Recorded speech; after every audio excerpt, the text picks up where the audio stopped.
Hello everybody, welcome to the Veg Report. My name is Glenn. And my name is Sarah, and in this show we try to offer helpful information about being a vegetarian or a vegan. Today's show, the first vegan. Have you ever wondered who the first vegans were and how long people have been consuming a vegan diet? Well, so did we. Turns out the first vegan was a man named Donald Watson. Born in 1910, Donald originally gave up meat and became a vegetarian after he witnessed the screams of a pig who was being slaughtered on his Uncle George's farm in South Yorkshire, England. At the age of 13, he gave up meat and kept the resolution until he died at the age of 95. And then in 1944, at the end of the Second World War, Donald decided it was time to share his beliefs that it was also wrong to consume dairy and eggs. This led to the founding of the Vegan Society with his wife Dorothy and 4 friends who also started to follow a vegan diet. They wanted to have a group who could discuss and be part of a non-dairy vegetarian organization. And they felt that a new name was needed, and Dorothy came up with the name vegan, combining the first and last few letters of the word vegetarian.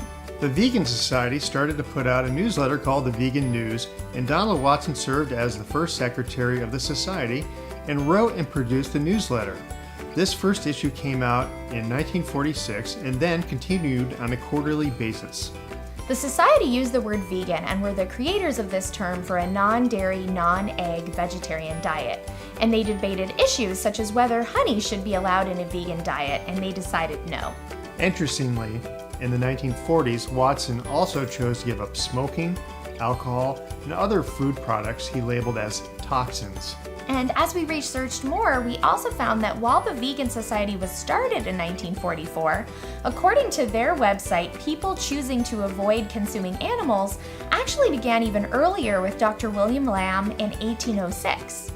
Dr. Lamb was a medical doctor who experimented with avoiding consuming meat for health reasons. He believed a meatless diet prevented a variety of health issues and diseases. Dr. Lamb was also opposed to eggs and dairy for moral reasons. He later advocated for, quote, abandoning animal food altogether and everything analogous to it, and to confine himself wholly to vegetable food. Dr. Lamb made friends with the author John Frank Newton and the poet Percy B. Shelley. Shelley was the husband of Mary Shelley, a well-known vegetarian most famous for being the author of Frankenstein. So even though Dr. Lamb was the first known advocate for a vegan diet, the name vegan came from Donald Watson and the Vegan Society, and we can thank them for the promotion and information we have about veganism today. Today, the Vegan Society is still a great resource for vegans, providing information and promoting the 7-Day Vegan Challenge to help people get started in veganism. So Glenn, did you know the origins of veganism when we set out to do this show?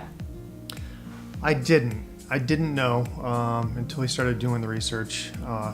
I was surprised to find out that the origins were in England and happened during World War II, in my opinion, an eggs and bacon era. Yeah, I thought that was really interesting too, and I wondered if because it was in England and the UK and the 1940s, if that had something to do with how easy it was to try out a vegan diet for some of the people. I wondered if maybe food was already being rationed during that time and eggs and dairy were just harder to come by. I was also thinking about there's probably a lot more people who followed a vegan diet even before Watson, or maybe even Shelley, or that doctor we mentioned earlier. But in our research, those are the only people we found. There probably are more. There's got to be. Yeah, maybe they were just the ones who were talking about it. Yeah. And then also, I thought it was just so interesting that they were debating these things about whether honey was okay. And, I think there was a real moral and philosophical issue for a lot of the people during Dr. Lamb's time, and then also later in, Donald Watson's time with the Vegan Society. Yeah. So, well, that's it for our show today. Thanks for being here with us. And hey, if you like the show, we would love it if you would subscribe. And we'd love to hear what was surprising to you about the show. Please feel free to add some comments below. All right, have a great day. Bye-bye. Thanks, everybody.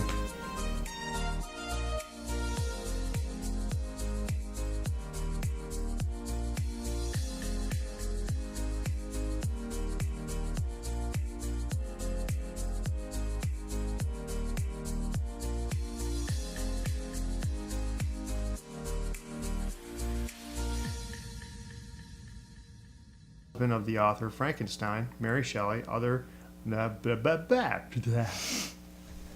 Here, hold on. Let's try that one again.